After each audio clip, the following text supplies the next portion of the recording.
Alors, dans le cas de M. Bédard, je viens à la Cour. Là, je ne sais pas quel mandat j'ai, si j'ai un mandat ou pas. M. Bédard veut s'adresser à la Cour. Alors, je vais permettre à M. Bédard de s'adresser à la Cour. Et je compléterai ou je le transformerai dans un langage plus juridique, peut-être, s'il y a lieu. Un langage. Ah, vous avez bien fait quelque chose, langage. Allez-y. Je vous écoute, M. Bédard. La magistrature, ça aide. Alors, Madame la juge, ce que j'aimerais éviter, tout simplement, c'est qu'une autre reprise, finalement, une discussion avec le juge Fortier, laquelle, finalement, je m'adressais respectueusement à prémisse, de lui demander, finalement, tout simplement, que le respect de la juge Cohen soit respecté au niveau de la situation complète de la preuve. Que ça m'a déjà été acquiescé par le juge. Donc, je comprends qu'en justice, lorsque les juges siègent, ils ne siègent pas pour la légalité.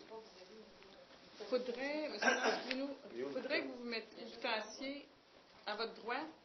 Vous voyez, il y a un petit micro pour que ce soit capté par l'enregistrement mécanique, sinon c'est pas capté.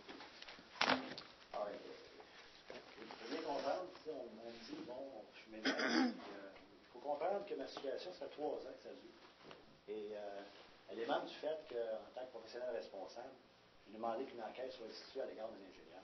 Rien de moins, rien de plus. Alors, cet ingénieur-là a fait en sorte que lui décide de porter une plainte en croisée et le fasse et conduire ça au niveau criminel. Alors, tout ce que je demande maintenant, s'il est vraiment de bonne foi, cet ingénieur-là, c'est qu'il dépose la preuve, finalement, de ce qu'il a invoqué.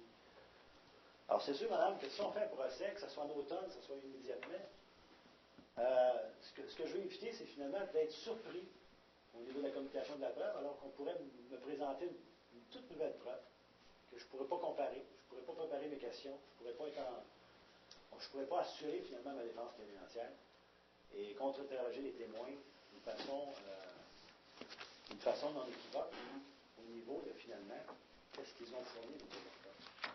Alors je conçois et je connais mon dossier que les éléments, s'ils me sont fournis, vont être de toute façon disculpatoires à mon endroit. Alors c'est sûr que si la partie qui est plaignante décide de ne pas remettre la preuve, c'est qu'elle se montre manifestement de mauvaise foi. Alors, en ce sens, si l'engagement n'est pas respecté, il aurait dû y avoir à ce moment-là un arrêt tout simplement des procédures, puisque la couronne doit au moins se montrer de bonne foi au niveau de la plainte. Alors, si elle ne fournit pas la divulgation complète de la preuve, à ce stade, c'est que manifestement, elle n'était pas de bonne foi. Et ça ne sert à rien, finalement, de convier 12 jurys et faire coûter, finalement, 165 000 $ à l'État. Absolument pour rien, lorsqu'on aurait pu arrêter tout simplement ça. Du défaut de respect d'une juge. Alors, c'est pas moi qui le dis, là, madame. C'est la juge Cohen qui a dit que je lui enlevais les mots de la bouche. Alors, si je lui enlevais les mots de la bouche, c'est qu'elle était d'accord avec moi. Et la couronne, par maître Magali, je ne me rappelle pas son Simon, je crois. Évidemment, madame, c'est soustrait de son obligation, elle envoie les stagiaires lorsque ça compte. Alors, que ce soit Magali ou que ce soit Mme Leduc, ça me prend la preuve, tout simplement, pour que je puisse préparer ma défense plénière avant même que je sois assis là.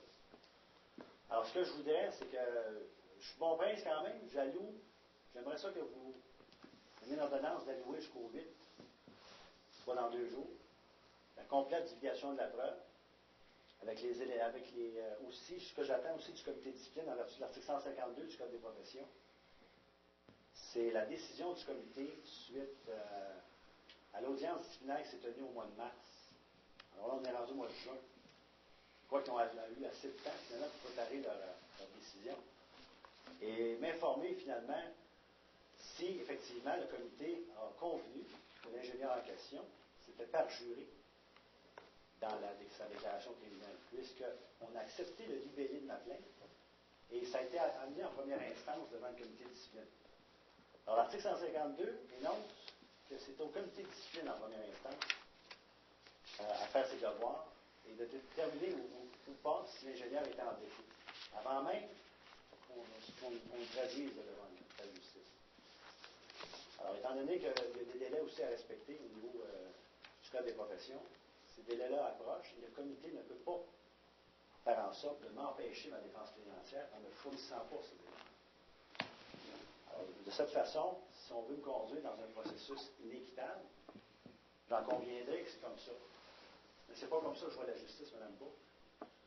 Et je voudrais simplement que des gens, des autres professionnels, voient leur obligation quand même et se responsabilisent. Je ne pense pas que ce soit la place et le rôle de la magistrature, finalement, pour déresponsabiliser ces instances-là, de voir leur obligation première, qui est la protection du public. Alors, tout ce que je leur demande, finalement, c'est de démontrer leur bonne foi. C'est pas quelque chose de très tragique, puisque je demande la preuve, ce dont on m'accuse. Alors, la Couronne a dit qu'elle avait fourni la preuve. Moi, j'ai la preuve du contraire. Elle ne m'a pas été fournie, puisque j'ai fourni 15 éléments émanant tout simplement de la déclaration initiale du plaignant. Alors, il y a 15 éléments là-dedans. Selon moi, au contraire, sont discutatoires. Donc, c'est des éléments discutatoires. C'est pour cette raison que la Couronne ne les a pas fournis. Alors qu'on les fournisse et qu'on démontre la bonne foi de cet ingénieur-là qui a décidé d'amener ça au criminel. Parce que monsieur n'est pas satisfait que je demande une enquête au niveau de son syndic. Ça, c'est pas mon problème. C'est à lui d'exercer sa profession de façon convenable. Comme je le fais. Comme j'ai tenté de le faire. En respect pour mon client. Alors maintenant, si monsieur décide d'amener ça au criminel, c'est son problème. Il faudrait qu'il se responsabilise. Il faudrait qu'il réponde de ses défauts maintenant. Tout simplement. Alors, ce que je vous demande, Mme la juge, c'est j'accorde encore 2 jours.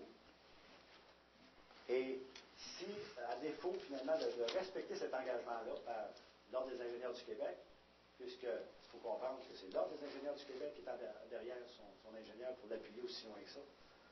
Alors, si l'Ordre, et qu'il démontre finalement par le comité de discipline qu'il ne veut pas, finalement, révéler sa décision, alors si l'Ordre ne veut pas montrer sa bonne intention, ce que je vous demande de faire, c'est de prononcer tout simplement l'arrêt des procédures. Et on va éviter un jury, on va faire sauver 165 000 $ à l'État. Alors, c'est tout ce que je vous demande, et je le demande avant le 8, puis si c'est pas fait le 8, si c'est fait le 8, je vous demande de commencer le procès à ce moment-là, le 12, comme c'était prévu de toute façon dans l'arrêt. Et je pense qu'on ne conduira pas dans un procès trop long.